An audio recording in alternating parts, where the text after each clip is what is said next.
Welcome to Leading the Break. Hi, I'm Andy Lipton, and today I'll be speaking with Keylantra Langley, an assistant coach with the women's basketball team at Marist College. Keylantra was an important part of the St. John's women's basketball team from 2010 to 2014. Her team went to the NCAA tournament all 4 years.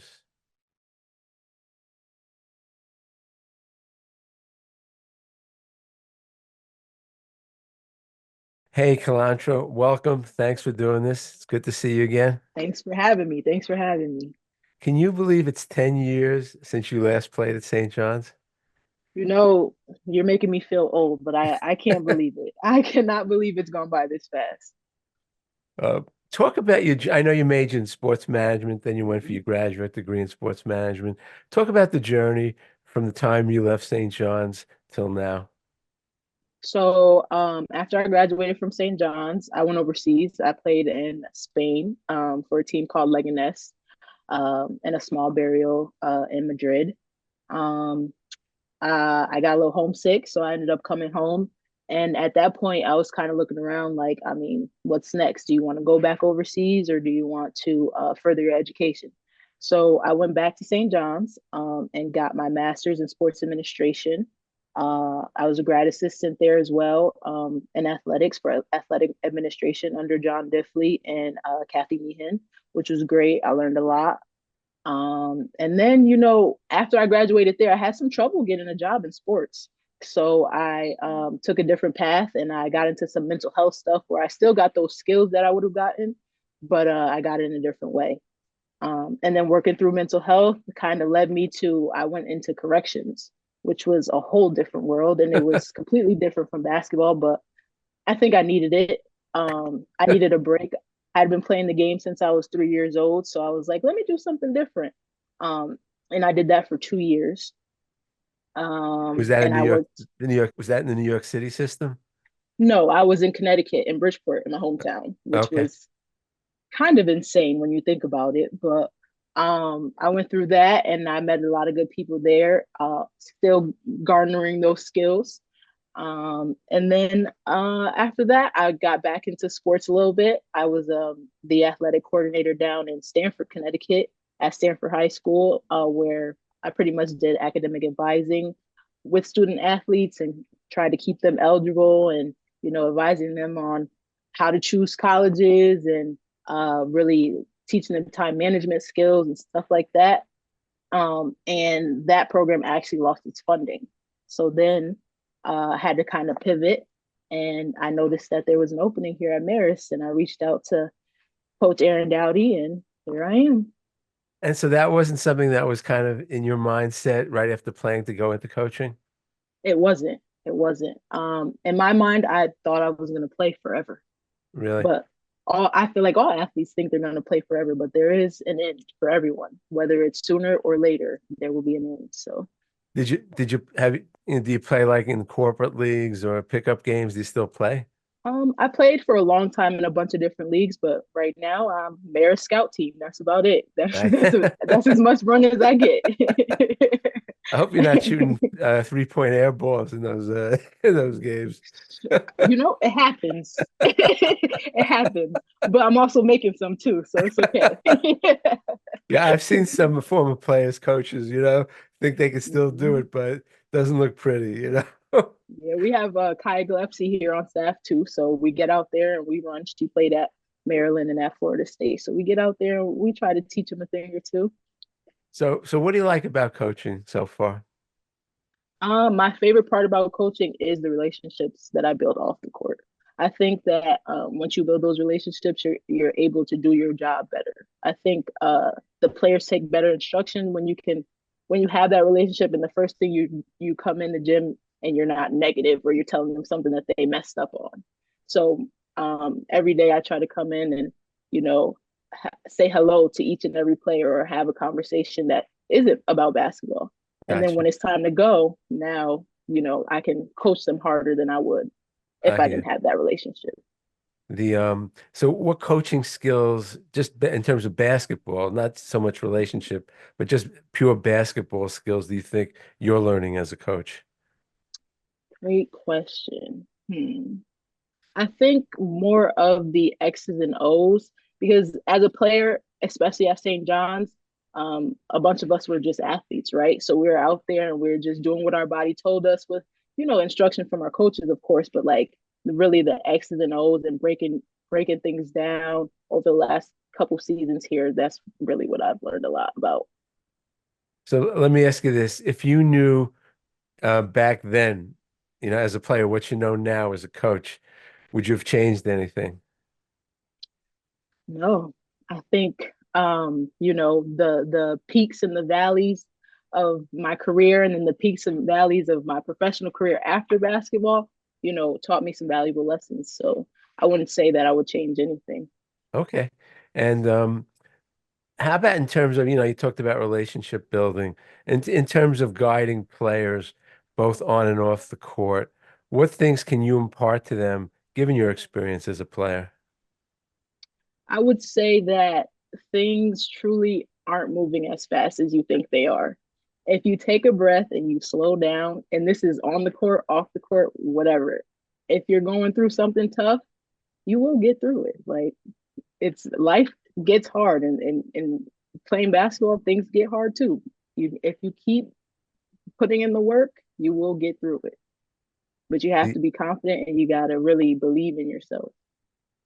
I would imagine it's tough for first year players who are not getting a lot of playing time to kind Absolutely. and especially if they were, stars in high school and stuff. Mhm. Um, can you help them kind of adjust to that? Yeah, of course. I mean, being a star, even in high school, this is another level, right? So this is a completely new world, and you go into a new team. You might have to learn a new system. You might have to learn how to play with your teammates, and all of that is just an adjustment period. You will get to where you want to be as long as you put in that work and you have that confidence in yourself. Do you need to have a lot of conversations with the players to kind of keep reinforcing that? Of course, especially like my I tend to see players take a shot and put their head down, but especially on this particular staff, we don't yell at players about missing shots. It's about how you're playing the game more to us rather than a missed shot. So if you miss a shot, your head shouldn't automatically go down. You should go and make a play or go get it back. So it's all about how you bounce back. Now, when you were in school, you were like an all Big East all academic for like 4 years in a row. Yes, sir. Um, how did you balance academics with athletics, especially as the demands on the athletics are just increasingly greater and greater? Time management was my probably my best skill. Realizing that you have a game coming up and you might have a due date of the same date of the game. You gotta get that work done before you go away from that game because and the MAC it's a little smaller. We're not taking as many flights, but in the Big East, you're flying here, you're flying there, and academics has always been a priority to me. Is the kind of thing where you got to do your homework on bus trips and Absolutely. really use that time because a lot of those bus trips can be pretty long. Right? You get it in where you can. Yeah. And as long as you prioritize that, because basketball is a priority as well, right? But that's already scheduled into your day. You have to make sure you're scheduling that time to put in that academic work as well as the work on the court. So, one more in terms of the game. I mean, it's been 10 years since you played. How has the game changed the way you see it from 10 years ago? How has the game changed? I mean, well, we could speak about NIL, right? So I, back I mean then more so on the court, I guess, really. on the court, okay. Um, I don't think there's a big change. I think these girls coming up are just as talented. I think, like I said, I was starting to say, like NIL wise, they have different motivators than we had, right?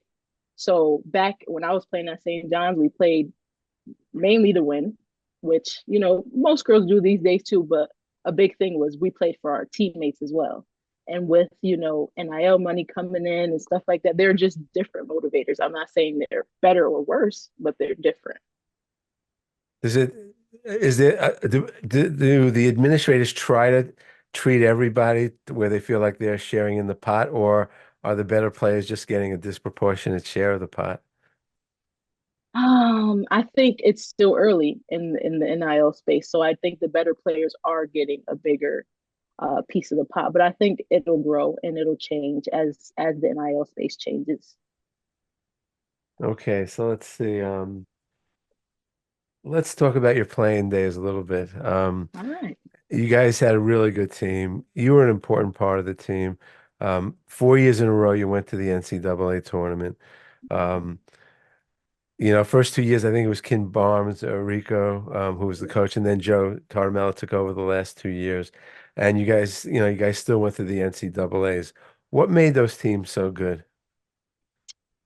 I think the fact that we were so close made us very good. We spent a lot of time together. Even, obviously traveling and bus rides and all that, you're spending time together, but we chose to, sorry, my light's gonna come on. We chose to spend time together. We actually enjoyed each other. I had a teammate from Kentucky. She would come and spend Christmases and Thanksgiving at my house. My teammates, Nadira and Jennifer Blanding, Jennifer's from Brooklyn, Nadira's from Newark. They still would come up to Connecticut, where I'm from, and come hang out with me on days off. So we enjoyed being around each other. It wasn't a forceful thing. I gotcha. And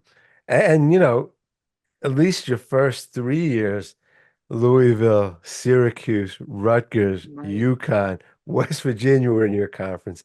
That was a hell of a conference, I you know. agree. I mean, that was really good competition. Um, and you guys went to the 24 years in a row. Um, all right, so last topic. And I remember watching on TV the next to last game you ever played, NCAA tournament, first round, USC. Last few seconds, McPherson to Langley to Brown, hits a Yes, sir. three-pointer, time running out. I could still see it. And you guys win the game. McPherson 25 feet away. Langley, Brown, for the win! St. John's on to the second round. Which was an upset because USC was favored, I believe. Talk about that play. What went on in the huddle, if you remember? And did the play go down as designed? So I'm not sure if Hanford was on the court at that time. But a play was drawn up, I think, for her to go to the rim, and she didn't have the drive. So she kicked it out. And the next option would have been either me or Brianna. And of course, Eugenia, she passed the ball to me. I didn't have the shot, but I knew Brianna would, and I knew she would knock it down. She's knocked that shot down so many other times, and it worked out for us. And we did it on one of the biggest stages, which was great. Yeah, that had to be a highlight, one of the highlights of your career. Um, Absolutely. That's one of my favorite ones. And then, of course, beating UConn sophomore year. So yeah, no, I remember watching it on TV. That was great. it I was thought maybe you could have insane. taken that shot, by the way. I mean, it's the point guard in me, right? I want to make plays for my teammates. It worked out for the best. But that's a play that I would pass up that open shot 100% of the time to give her the ball. She has knocked down that shot so many times. We grew up playing together in middle school. So, yeah, I was confident that she would hit that. And you got the assist. Hey, you got the assist. We got the win. That's the most important I, thing. I hear you. Well, listen, Keylantra, thanks so much for doing this. Thanks for taking the time. Really, Um, absolutely. It's great to see a familiar face. as you can tell, for Keylantra Langley, the game of basketball is all about team.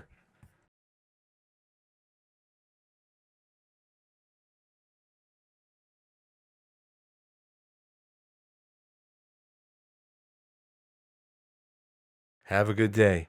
And when you're leading the break, look around. Stories do abound.